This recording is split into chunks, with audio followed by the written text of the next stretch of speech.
Hello everybody, this is Johns Hopkins with Baltimore Heritage, and we're back with another of our 5-Minute Histories videos. And today I'm on Towson, just off of the main traffic circle between Delaney Valley Road and York Road. And I'm here in this wonderful green space, Prospect Hill Cemetery. And if you're sitting there scratching your head and saying, I know Towson pretty well, I've never seen a green space just off the traffic circle, well, you're forgiven. On the York Road side, there's a wonderful but thick green hedge blocking the view. And on the Delaney Valley side, there's a big concrete wall.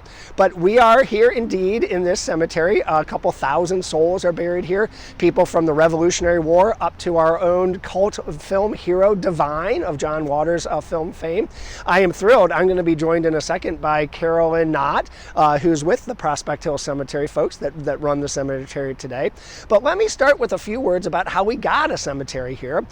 For many years in the early 1700s, this was part of the Hampton Estate and Plantation. If you know Hampton Mansion, just a little ways away from here, that the National Park Service runs. That's the same estate. The property bopped around in owners a little bit, including with the wealthy Chew family. Harriet Chew came down from Philadelphia and married Charles Carroll Jr., son of Charles Carroll of Carrollton, of course, the signer of the Declaration of Independence. And Charles Jr. and his wife called Homewood House on the Hopkins campus their home, if you know where that is.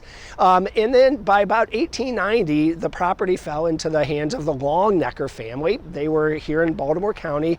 I believe they published a newspaper called The Union. And it was in 1890 or so that the first recorded record of this being a cemetery, that's the first time it shows up. It was probably a cemetery before that, but this is the first sort of historical record we have of it.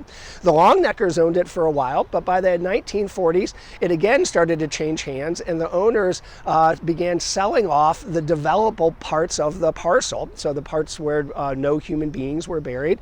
If you know Delaney Plaza, that was once part of this parcel, and then an office building on the northern part as well. By the 1980s, the cemetery was down to 6 acres, and there were no more developable parcels, and things started to go a little bit, no maintenance was happening, let's just say that. A group of Towson families with relatives buried here banded together and formed a nonprofit organization and bought the cemetery. That leads us to Carolyn, but let me just end with just one or two folks or families that are buried here. One person who's buried here, his name was Dr. Grafton Marsh Bosley. He got a road named after him. He also donated land for the original Towson Courthouse. Another family, the Hillen family, their 1700s farm is now Mount Pleasant Golf Course. As a somewhat aside, they were among the people who started the Baltimore Basilica, helped build the Baltimore Basilica downtown. And then, of course, Harris Glenn Milstead, who grew up in Towson, went on to star in John Waters films, and of course we know him as Divine. And with that, I'm going to turn it over to Carolyn. Carolyn, we are all yours. My earliest memory is walking with my grandmother to bring flowers to the grave of her young daughter here. Then, as John's mentioned, the absentee owner really let it go to rack and ruin.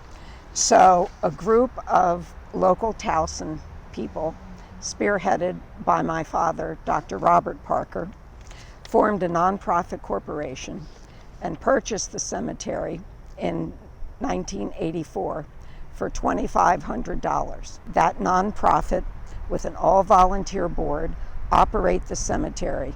We've rescued it, restored it, and we lovingly operate it. And our board is comprised of family members and people from the Towson area interested in preserving this open green space, now surrounded by modern Towson office buildings and the mall. The cemetery is the final resting place of over 3,000 individuals of all races and creeds whose lives shaped our nation, our state, Baltimore County, and many who were just the plain folk of Towson.